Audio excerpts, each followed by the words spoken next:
Hi guys, this is Shanika from Lily's Sweet Shop. Today we're gonna this is a recorded version of Vendor Event 101. Let me introduce myself a little bit more, tell you a little bit more about me. I started Lily's Sweet Shop about 4 to 5 years ago, and we really just started taking it seriously 2 years ago. I have been doing vendor events way before Lily's Sweet Shop. We've done vendor events that when my direct sales or helping my sister out. So there is years and tricks and trades that I learned at these vendor events. One of the first things that's important: are you legal? There's a lot of things, and if depending on the state that you in, that you have to do in order to do these type of events. I currently live in North Carolina, so we have a college law food where you can cook out of your home. You just have to have somebody come and inspect your home and prove that it's okay for you and legal for you to cook out of your home. My situation is sort of different, kind of different, because we do have pets, and in North Carolina you cannot run cook out of your home and sell your products if you have any indoor pets. So I have to rent out our commercial kitchen, which is good in a way, because if with this commercial kitchen I can ship my goods out, but if I had do a cottage law in my home, I couldn't ship my goods out. But there's still certain things that you have to do in order to protect yourself and your customers. And one of the best websites to do this is to look up is forester.com/laws. This gives you each guidelines per state that you in, or what's needed to be done. In my state, as I said, that we can actually cook out our home. We just have to have the Department of Agriculture come out and inspect our home. I know it can be different in certain states, so definitely go check that out if you haven't already done so yourself. Also, with us, we do need to be have a sales tax ID, because our product, we do need to charge sales tax ID. So that's one of the things that we have to do before we start our business and stuff.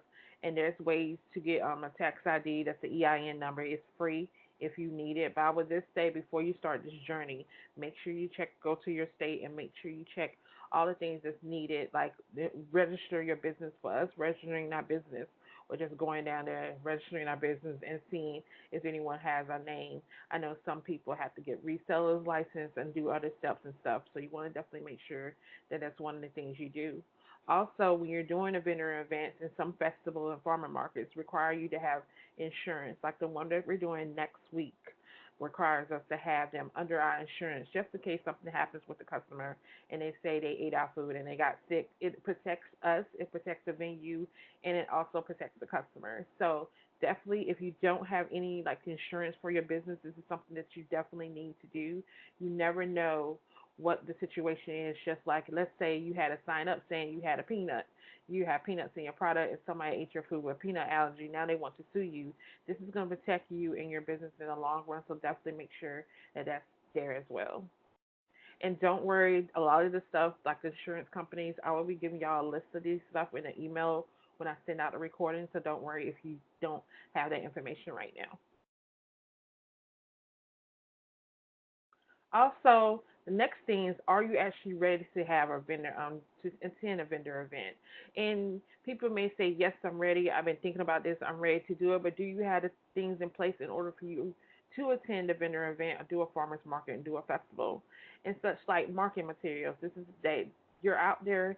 Yes, you're out there to make money, but also you're out there to get your name out there and get people to know, like, hey, this is our business. We're out here. So if you need any help, if you need people to, if you need something for a party or event, we're here. So the things like marketing materials you need is business cards, banners, flyers, your bags, your logos. Some people don't right now can't afford a logo, or you don't have a logo. There's ways of getting logos where you can just get your name.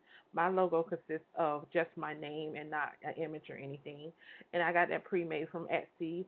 There's a lot of things that you can do if you can't particularly afford a logo right now, because logos can be quite expensive. Totally understand, but there's ways that you can create your own logo. You can even create your logo in Canva if you want to, and I'm going to show you some examples in Canva as well. What color scheme that you're going for? A lot of times when you go see to these events, the colors can be everywhere. Try to keep your color scheme a good flow so you won't be everywhere. Think about marketing materials that catches the consumer eye. So let's say if you were going to Old Navy or any type of store like that, you can notice that it catch your customer eye and they draw the people in. That's how you want to think about your table. You want to draw the people in. So definitely your marketing material will be one of the things to help that. Also remember you remember that you want them to remember when you're in a positive life. You don't want them to remember like we saw her at um, some convention and she was unprofessional. She didn't have her stuff ready. It was unorganized. You definitely want your name to be matched with professional and business like. So think about that before you start entering this vendor and farmers market and festival type world. And these are some places that you can go to get marketing materials. Scotprint.com is a great place. It's I got 500, I think 500, 250, I can't remember, but cards from them. I make my own cards, and I'll show you guys later. Actually, I can show you guys right now. I make my own cards. It's just the best way to do it. It's just cost efficient.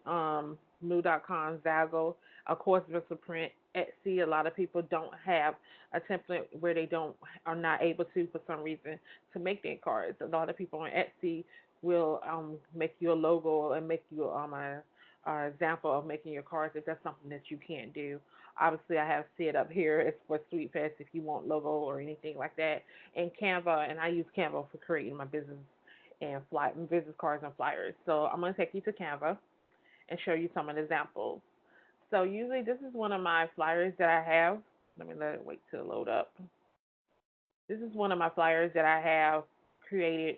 You know, this is a menu flyer, and usually we have this up, just to show people what we do and what we make and what we specialize in. So this is one of the flyers that we use, and I use this for Canva, and I did get my pictures professionally taken, so I just used my pictures that was professionally taken, and I put it in there as well.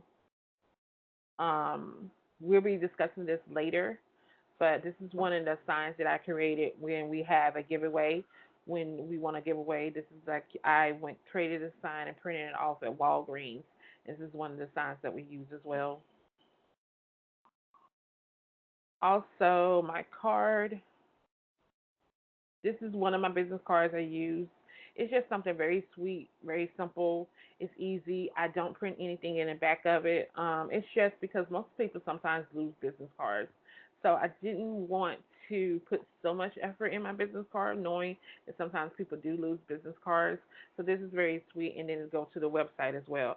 I didn't put my Facebook or Instagram because my giveaway tells them to follow me on Instagram. So it's something sweet. Just as the card people who are the card people is short, they can go to my website and that's where they can find all my information up as well.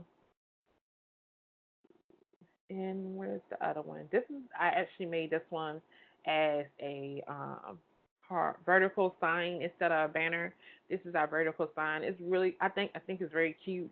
It's like I love my apples. The apples are the one of the things, and it shows exactly you can go lilysweetshop.com. So it shows our business name and then where you can go, which is lilysweetshop.com.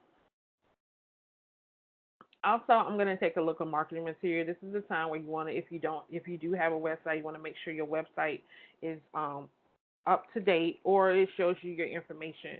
And right now we're doing changes to our website because I had this look for years. So we're doing changes to our website. So this right here, this would be something that you want to take something and make sure that your website is up to date. It gives them information as well because you never know when they will come look at your stuff. So definitely just keep on like clean up your website. If you have some old pictures and you haven't updated the pictures on your website for a minute, this is one of the things that you should do as well.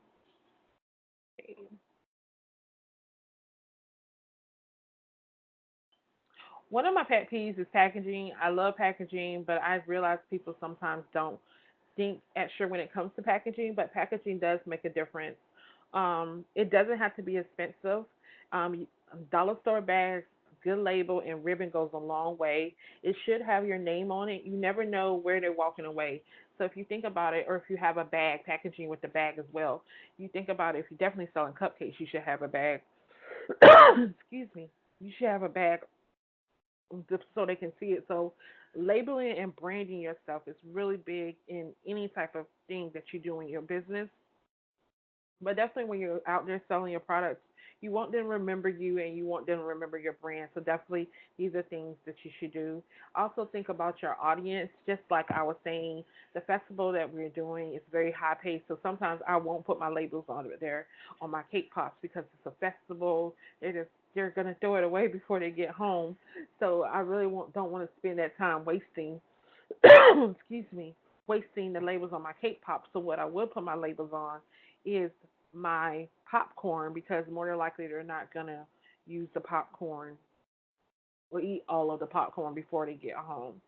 You definitely want to add prices to your products. I'm not specifically on the product, but basically somewhere around so they can know exactly how much it costs. That doesn't mean they're not going to ask you 10,000 times how much it is, but they are going to say at least you know where it is. Also, these two things you want to know is it weather resistant and storage resistant? Is your packaging where it can protect it from moisture or anything, or can it protect them from if they're not going home and they're going from place to place to place where the product won't get damaged? And some things you can avoid, but some things you can. And this particularly the question which makes it will you buy this cupcake? And this is a question that I usually ask. And no, you wouldn't buy this cupcake. The packaging is sloppy. The frosting doesn't look inviting, and the ribbon is a little bit well. It's just they just tied it with ribbon. So you wouldn't buy this cupcake. Before I started actually doing getting into packaging and knowing all the things we use to packaging, I used to package my cupcakes just like this right here. I didn't know, but guess what? They look cute before I actually stopped selling cupcakes at vendor events. It's cute. It was easy to do. We used to put a spoon up there so if they wanted to eat it right then, they can put a spoon instead of grabbing it. So this is the way your packaging is supposed to look. And guess what? That packaging is not even expensive. Like you can get those cups for like $24 and the bags you can get from Dollar Tree and the bows where you can get ribbon everywhere and it's less expensive. So and here's some places that you can go for some packaging. There's a lot of places out there for packaging, but this is some of the places you can go that you can do packaging. One of the labels, this is the company that I use the labels with. They're very good, fast turnaround. You can also print your labels yourself or get them printed. It's totally up to you because especially if you're starting out, you don't want to put a lot of money into it because you already have to do a lot of things that you don't have. So these are just some places where you can get some good packaging. The next thing, money. Definitely you want to make sure that you can take all forms of money. I have a Square. I don't know. Actually lost my PayPal swiper, but I have four Squares just in case this one is missing. I always bring cash, but I price my items where it's not like change in it. So my cake pops are $3. My small bag of popcorn is like the mini versions $1. So they don't have change. The only change I do have is like when the customer gives me change. So definitely you want to make sure of that. Um, for day events, maybe $200 you can start out. Ones are great. Ones, fives, and a little bit of tens are great. You never know. And then for if you do change, I would say quarters. Make sure you just if it is change, make sure you stick with quarters. So it'll be 25 cents, 50 cents. So that's what you don't have to worry about tens, nickels. You don't have to worry about bringing a little bit of change. You can just worry about dollar bills and quarters. Also, do you include sales tax? My state and county require us to do sales tax, so make sure that is figured into your business. And also, I forgot one thing, guys. Okay, I actually thought of this differently, but sorry, guys, I went back. Make sure that your pricing, your packaging is added to the cost of your products. This is something that's very people do not do, and I overlooked that at the beginning, but realized the packaging can get kind of expensive, so let's not overlook it. Definitely, if you're spending money on your packaging, definitely make sure that you're adding it to the price of your items. You're paying this for your business, just like if you do cakes, you would add every single little thing with the cakes. Same as packaging, the ribbon, the labels, everything that you do, it needs to be added on to that pricing. Had to go. Sorry, guys, I just thought about it. Your backup plans. This is a backup plans where this is really necessity where your phones because this is a technology age type where your phone. So backup plan is if you have an old phone that you have, use that phone if you need to. If you have a power bank or you have to charge your phone, make sure you have charges for your phone. Is your data plan? How is your data plan? Sometimes Wi-Fi is stuck any area, so just make sure that you're able, or don't have Wi-Fi at all. Make sure that you're able to take these transactions because you definitely don't want to turn away your customers. And like I said, make sure you have an extra swiper or extra something to just in case something happens. If you have an assistant, and I always recommend you have somebody with assistant, utilize their device. Let them know that hey, you're gonna be taking money with your phone as well or with your tablet, whatever you have. So you just as well give them a card and swiper. Nothing like you having people at your table and they're waiting for you to take their money. No one should wait for you to take their money. They're giving you your money, so just try to be efficient with that. So now it's like we gotta find an event. You know you're ready for it. You have all your business stuff in order. You figure out your packaging and stuff. So let's find an event that works for you. There are several places that you can search for events like community counters. When I say community counters, I think of the local television stations that broadcast community calendars, and it's all these things in community. And usually they do festivals and all this stuff. And usually these places will tell them, hey, we're looking for people to set up and sell. So that's a good place. Bridal websites like the Wedding Wire or the Knot, or even bridal stores, they sometimes have things where they're hosting and they need people to come. Schools, and my kids' school, high school, they have this thing once a year where they have local small businesses come out as well. And then also the middle school, they have a community day where they have local business come out as well. These two websites are really great because you put in your location and it gives you all of the festivals that's going on in your area. And also Facebook groups is really important as well. You can search for vendor groups on Facebook as well. And then what type of events that I do and I recommend people doing is farmers markets, festivals, state fairs, the wedding shows, and community days.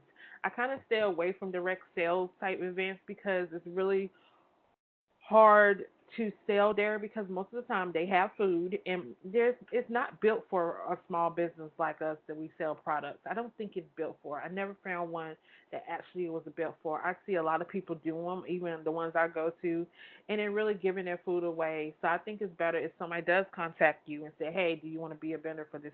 And you ask them like, "What is going on?" They're like, "You know what? I'd rather you just purchase you can just I don't do those type of events. Thank you for thinking about me, but I do have a package for you for those type of events if you need any sweets or to feed the people. They may not be doing that, so I think those type of events may. I haven't found one that's not a waste of time, but I could be wrong, and please let me know if I am. And these are just some examples of advertisements that you see for vendor events. They had a $40 vendor fee. This is like a health show. I'm not. I'm never. I never had good experience with health shows. I understand what people say, like, oh, you can be there and then you can be there and then they have a guilty pleasure. But for me, I just never had a good experience, so I don't. But hey, if you had great experience at doing health vendor events, I say go for it. So now I'm going to show you guys how to find vendor groups on Facebook. So let's go to Facebook. It's the Facebook. Okay. So usually what I do, I live in a Raleigh area. I'm on the biggest town to me is Raleigh. So basically what I would do, I just go in Raleigh and I do Raleigh vendor. And that pulls up any group that has the main town and the vendor in it. And basically what you do, these are the groups that has it in there and you just click on see all. And as you can see, I am in quite a few of them. But and then you just go down there and see like I didn't even know this was there, so let's just request this to join. And you just go down here and you see the ones that have it. So let's change it up. Raleigh events. So you can like search Raleigh events, and this actually gives you a bigger selection in things. So do Raleigh vendor or Raleigh events gives you a bigger selection in things, and there you go. And you just kind of slowly go down. and you just solely find the ones that's good for you, have a great memories, and you just look through that. So that's one of the ways that you can search.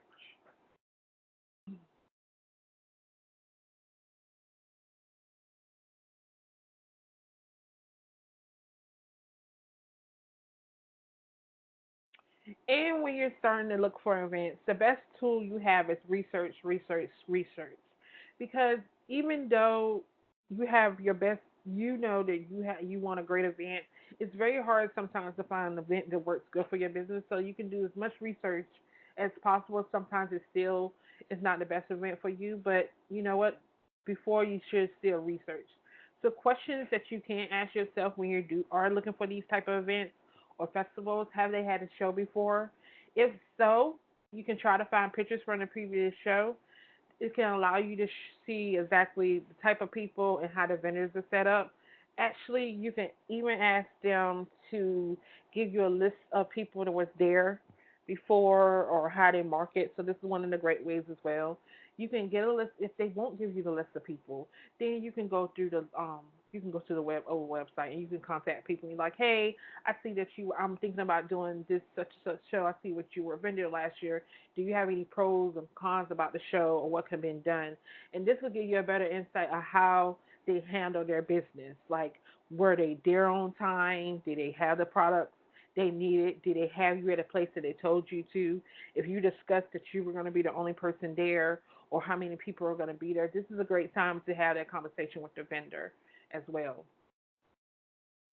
And you want to choose your events carefully because you this is what you want. The three things you want to gain when you're doing events is obviously money, exposure, clients, and networking. These are the three things you want to gain, and sometimes one is going to be lacking the other. Like some events you will not gain money, but you may get clients and you may have great networking. So you have to kind of think outside of the box and stop and not feel, even though you may lose some money, because it is possible you will lose some money.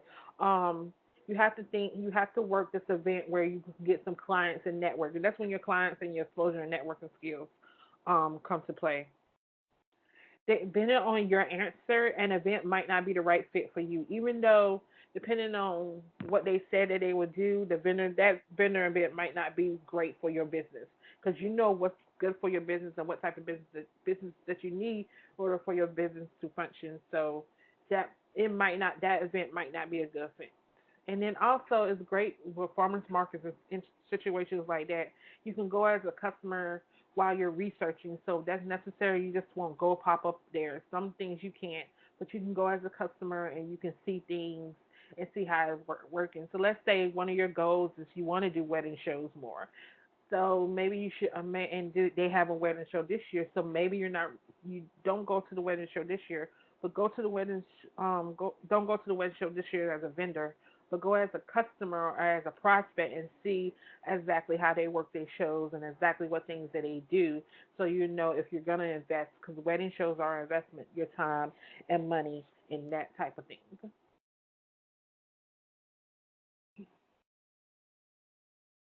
Follow the organizer of the event and show. Are they promoting the event? Are they spotlighting vendors? Also, be sure you be aware of promises. It's very hard to predict what is going to happen. You get organizers say we're going to sell out, we're going to be booked, it's going to be a packed house, but really they don't really know. They can hope it can be a packed house. They can do everything in their power to make it a packed house, but you never know what happens that day of the event. It could rain, it could be bad weather. They may for some reason didn't anticipate something going on, or it's such a new show that people don't know about it in the area. So just be clear of that and ask them questions like how are they promoting. They should never be offended or guarded with that question because you're coming from a place of professionalism. I want to have my business out there, especially when you get these shows that's 150, $400. You definitely want to make sure that you're not wasting your time and your product and your money. Also, one of the things is what is your competition? Are there other vendors that are going to be selling the same product? That's one of the top things that is like one of my pet peeves when it comes to organizers. Like, how many people are going to be coming and selling the products? Let me give you an example. Give me 1 second. Y'all, example.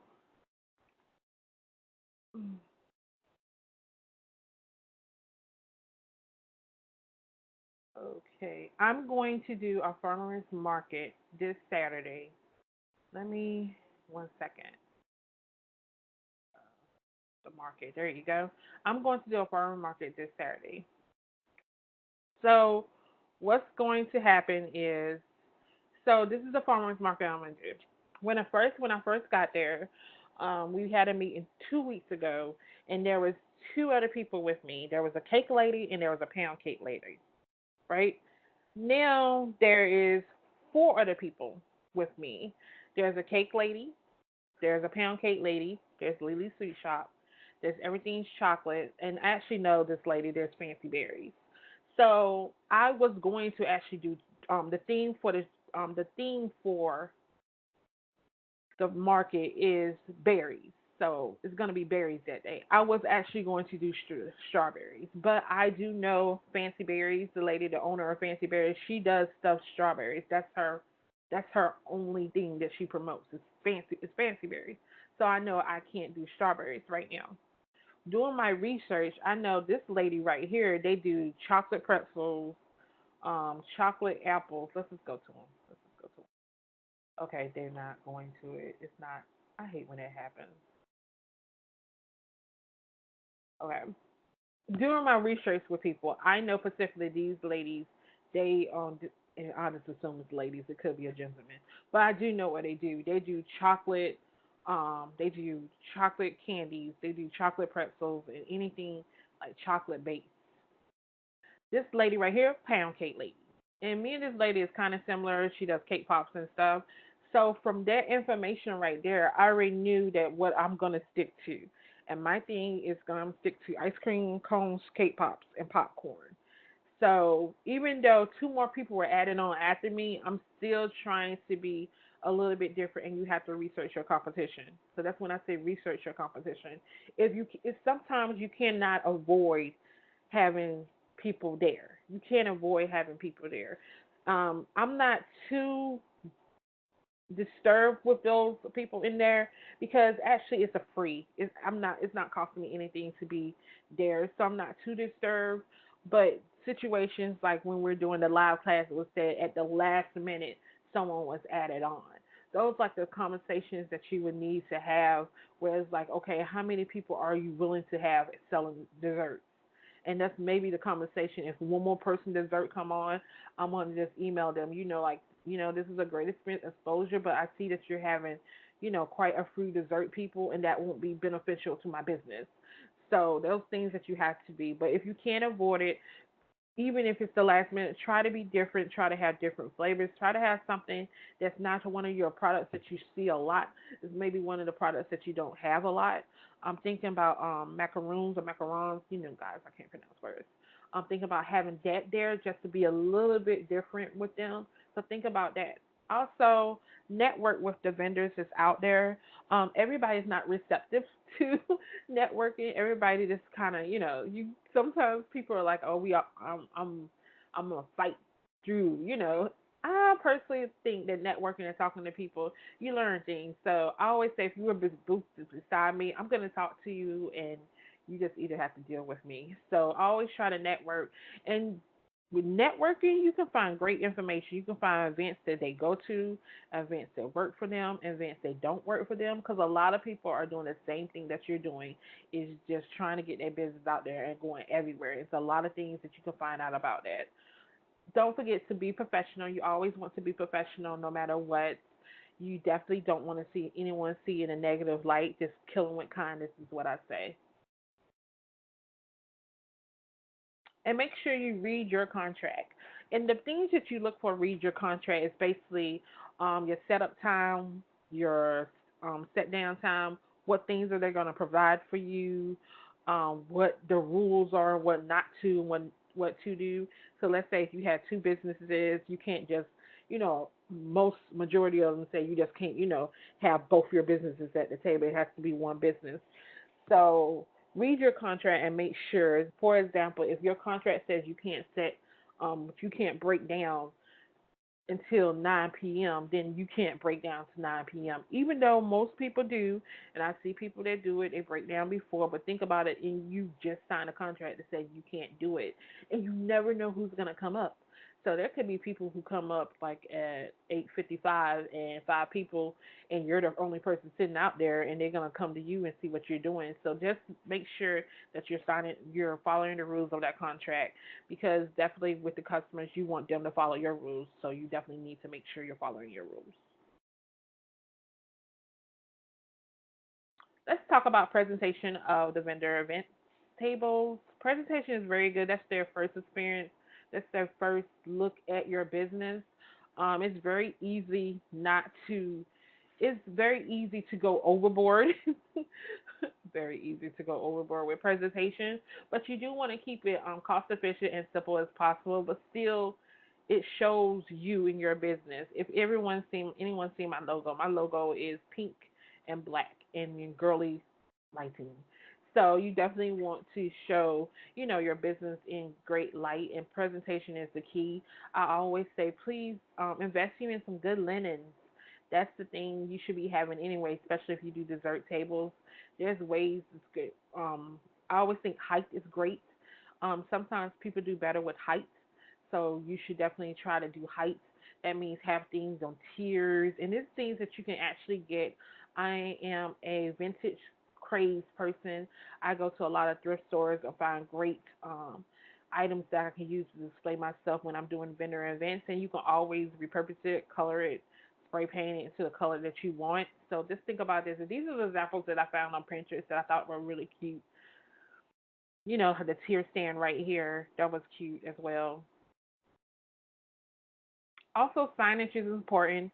Signage brings the customer to your booth. You can have quirky sayings, or just think out of the box. Chalkboard signs are really inexpensive and great ways to. It's not permanent, so you don't have to worry about anything. If you change, if you sell out, you can just sign it away. Banners are great. They do attract customers. They bring you to you, especially a banner up high.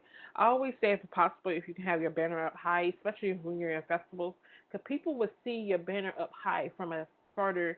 If they walk in, they would see the banner up high before they see it at your table. So if you're doing festivals or anything like that, that'll be a great way to attract customers. And then the table, definitely the linens that you have, just let them go straight to the floor. Your tables are great storage, so you want to have them straight to the floor. Nothing worse than having a bunch of stuff in the back behind you and stuff. So if you can get, like, actually we have three tables with us. We have one table in the front, one on the side, and one in the back. And the one in the back table is like if we have to do restocking or anything, or we have to repackage, or we have to do anything to put because we're selling out of stuff, but still the stuff underneath is underneath the table. So think invest in your linens and make them go straight to the floor. You want to create a theme that's great if you will have a theme. If you do dessert tables or something that you want to, let's say it's a back to school type event, and you can have a back to school theme, or if it's a wedding, or any type of thing as well. Also, as I said before, display your products at different heights, and don't clutter your booth. It's very easy to clutter your booth, and I'm really a stickler about certain things. Like if you're drinking something, make sure it's not on your tables. That's just or eating something. It's just so it doesn't look right. And then that's gonna be when a photographer of that event comes around, take a picture when he has your Pepsi or Sprite at the table. So definitely try to do that. And remember to use your logo colors if you're broadcasting your logo. Just remember to use your logo colors as well. The table, don't put too much product on your table, but keep it stocked. So don't be overboard as well. Just like this lady down here, you don't want this is too much. It's so much on this table. You don't have one place to stop at. You may want to it would have been great if she had tiers of stuff that you can have stop at, but it's you just don't know where to stop at. You really don't. So this will be just make sure you have a great storage, which is her stuff is gorgeous.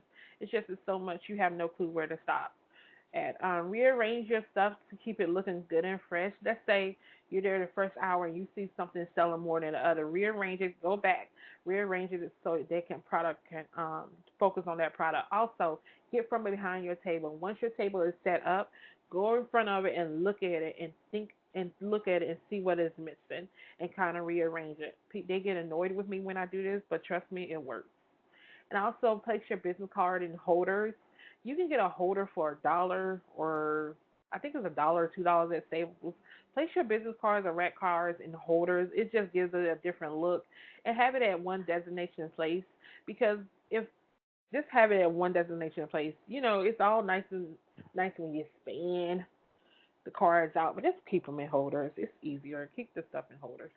And also use a digital photo album if you want to display your work, or if you don't want to use a digital photo album, you can create like a photo book that you can create for Walgreens or CVS if you don't can't afford. Or right now, digital photo album is the least of your worries.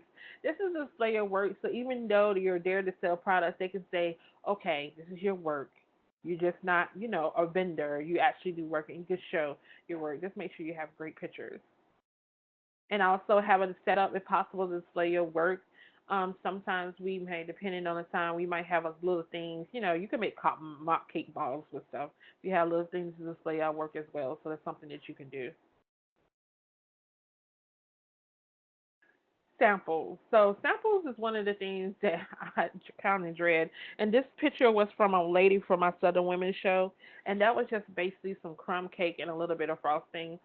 Be prepared for the freeloaders. Always be prepared for the freeloaders. These are people who go in Sam's and Costco and just eat dinner. So be prepared. I always say set a certain amount. Because what's gonna happen is you're gonna get panicky and it's gonna be gone. You're like, oh my god, oh my god. Set a certain amount and just say, you know what, we had samples, but we we were out of we sold them. We people ate them all. Well, not people ate them all. Y'all know what I'm talking. People we sold. We had the amount that we had is gone. And then if it's a more than a 1 day event, then you can bring more the next day. But always set up an amount. And trust me, for festivals, I don't do samples for festivals.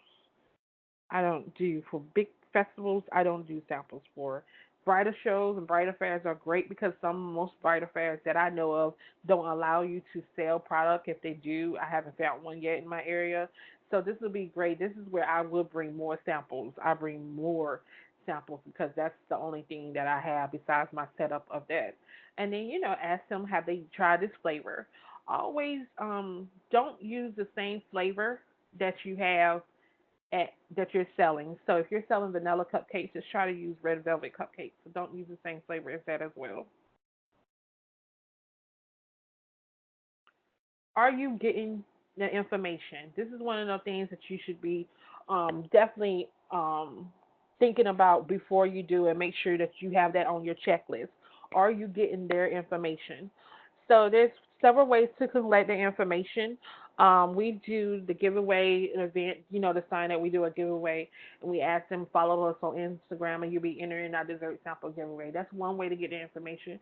You also can do a email list, a mailing list, and they can put their email down, and that's the way of getting their information. And then also make sure you're following up with them. So you have their email list, so why are you not utilizing that list? If you want to do a monthly newsletter or you want to say, hey, thank you for stopping at our booth type thing and just tell them about the specials that you may have going on within the next couple months, that's great. Also, think about if someone tells you, I'm going to contact you for a party that I have, you need to get their information immediately. They're interested in your work, but here's the sad thing the minute they leave your booth, they will forget about you because there's so many things going on, life happening. So make sure you get their information and you can just say, hey, thank you for being interested in our business, but hey, can I jot down your email now and I can email you later on in the week and we can set up time of things, we can set up a time or things of what you want for your party. This is a great way to get their information. It's just a great, you being proactive instead of you waiting on the customer, you're proactively seeking the customer. And what to sell. And that's everybody's question of what to sell. I personally sell 2 to 3 products. So, for example, the Nightdale Farmers Market, we're going to just sell cake pops and popcorn. And then at a Got to Be Festival, we probably just do cake pops and popcorn. We may do chocolate covered pretzels. is still out there. You don't want to overwhelm the customer, and you also don't want to overwhelm yourself. And if you focus on two great key things and different flavors, it's more easier for you. It's more easier for them. Nothing worse than going to a booth and they have so many options you just don't know where to stop at. You've probably done it yourself where you're like, okay, I have no clue where to begin. So just keep it down to 2 to 3 products, and that'll be, just keep it down to 2 to 3 products, and you can change the flavors of the 2 to 3 products. It doesn't have to be one flavor. Like we have 3 flavors. We have 3 flavors of the popcorn, and we already know the 2 flavors that work best at events for our cake pops. So think about that. Make sure it flows with coordinating colors. Make sure you're enticing the customer. Make sure that your things look great, so they want to eat it. People eat with their eyes, and that's how it is. So if it looks good and it's stopping at your booth, more than likely they're gonna get it. And see how well it sells in weather conditions. If you're on the outside and you're selling cupcakes, you definitely need to have something to keep the frosting from melting. So you may have to invest you in a little refrigerator or a cooler that sets with dry ice. Some of those things that you need to do, we put our cake pops in dry ice so it prevents melting, and up. We have a display up for the stuff, and then when they want it, you just get it for them. I always say being sold out is better than having leftovers. So even if you're sold out, that's great. I know people worry about products, but I know people worry about how much product to bring, and they don't want to be sold out. But I always say, what's wrong with being sold out? That means your product was good. So like on Saturday, we probably make 20 cake pops, maybe about 20 to 30 cake pops, and maybe like 15 to 20 bags of popcorn. That's what we're gonna do. And so if I sell out, I sell out, and if I don't, I don't. But it'll be easier for me to sell that because it's a 4 hour event. It's from 10 to 2, so 10, 11, 12, 1, 2. That's 4 hours right there. So it kind of gives me a little bit. Next week is a 3 day event, so we're gonna start out with 100 of each. We're gonna start out with about 50 of each thing. So that's 100 popcorn, 100 cake pops, and then probably a little bit extra. But we're bringing stuff just in case we do sell out of stuff. So with 3 day events, even though I'm starting out with 100, I'm gonna have product in the back so I can make more and set up more. And we're gonna be in on the inside, so that's one of the great things. I can set up more and make more. Also, products. Let me talk about this if I remember this. Also, bring water. If in your contract it says nothing about selling water, and one of your events is on the outside and it's hot, bring water. Sell water. I sell my water for $1. 24 packs. You can get them on sale for $3.50, or you can go to Restaurant Depot and get some water, and I sell it for $1. That's $24 right there. I don't sell it for more. I don't sell it for $2. I'm not trying to make a profit. I just already made a profit because I purchased $3 worth of water, and I'm selling it, and I'm making $20 more. So it's a nice incentive to people because people want water, especially if it's hot. So it's a nice incentive as well, and also it's a way for you bringing in extra money without working hard for it. It's like you didn't have to do anything. You just have to pack the water and pack the cooler. And then what to bring is definitely important. So be prepared for rain, thunderstorms, wind, heat.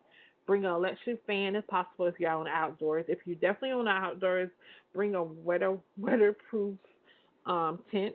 I'll tell you the story about our bluegrass festival. Our tent was not weatherproof, and it stormed the first 2 hours, and we were soaked. Our product luckily didn't soak, but we had to go down the hardware store and get a weatherproof tent. So make sure you're prepared for the rain no matter what.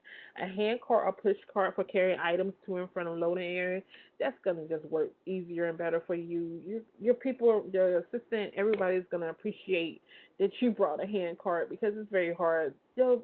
I truly feel like they don't really think about when they do these events how inconvenient it is to bring stuff up. So make sure you have something where you can just easier for you to bring it to the loading area.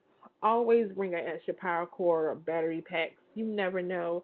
Even if you have electricity, which is something that you should always ask them for, no matter what, because you if you your battery will go down in the wrong possible moment, and you just want to have that extra electricity. So make sure you're doing that.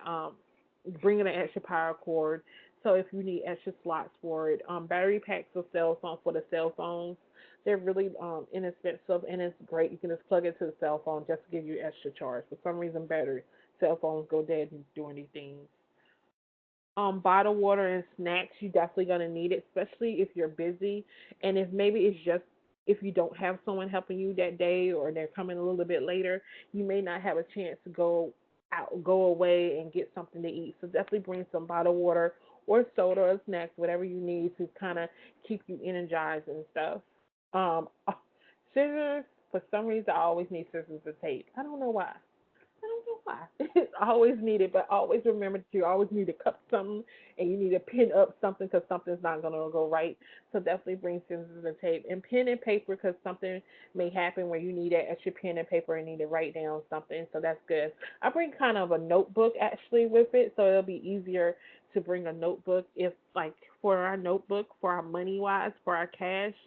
If we don't get too busy, we kind of put in what we like every sale we make if it's not too busy if they're using cash, so that'll keep account of what cash are going, and make sure you're keeping your event money separate from your personal money. So it's very easy if you get hungry or if you need supplies is to take your event money and run out to the store real quick. Don't use your event money because that is you're not able to know how much you made on that event because you took it away. So keep your event money separate from your personal money until the event is over and you can actually document and see how much you have made and how much you have sold. Always keep records of your receipts because even though you may made a profit at the end, you want to keep a record of all the things that you purchased for this event and then make your the profit and then the amount you made for the event and subtract it and that's exactly how much you made from it and then you would know what things you could change to make it where you're spending less to do an event. And definitely when you're starting out, it's always going to be because you're just starting to get things now. You're starting to buy things, so it's always going to be more when you're starting out. But the more you do it, the more you're already going to have these things. So definitely just that's a good fact that I did not say during live classes to keep your event money separate until you're home and to your home and you can count it out. Don't use your event money to buy things at the event. Use your personal money so you'll know. So because you have to keep two things separate anyway. The small first aid kit is great because you're always going to nick something. I always hurt myself. So having a first aid kit because you definitely don't want to bleed over your product. So definitely that's important. And make sure all the things that you're bringing to the event, make sure you just label with your name, phone number. You never know. It gets hectic. People forget. Hey, and you're like, oh no, sorry, this is mine. It's okay. Just make sure that you're labeling your items a chair if not provided or if provided. I always bring at least one extra chair because you never know what will happen for some reason that happens. So definitely bring an extra chair.